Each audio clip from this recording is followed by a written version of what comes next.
A special session is expected to get underway tomorrow. Topics discussed at the session will include infrastructure issues, the possibility of state lottery, and the settlement money from the BP oil spill could be added to the call. Fox 23's Corey Howard explains what Mississippians can expect from tomorrow's special session. Friday evening, Governor Phil Bryant broke headlines with his tweet stating he expects to call a special session August 23rd. In the tweet, the governor mentioned addressing infrastructure issues and a plan to allocate the settlement money from the BP oil spill.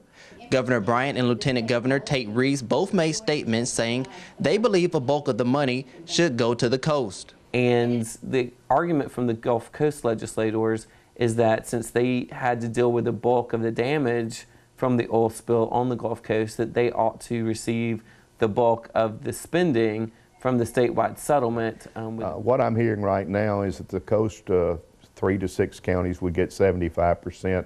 The rest of the state might get 25% for infrastructure. A split of approximately $750 million spread out over 10 years. And if the coast does receive 75% of this money, Senator Polk says they could receive less funding from the state.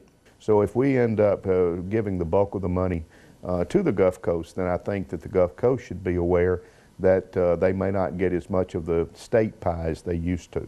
A catch-22, and while both the House and Senate may spend time arguing over where the money should go and what should be funded, there is one thing both sides agree on. My hope is that we get up there and we act on this quickly. Again, this is not an issue that I think we should be handling 3 months from regular session, so if anything, I hope that we handle it within a day and come home to avoid additional cost on the taxpayer.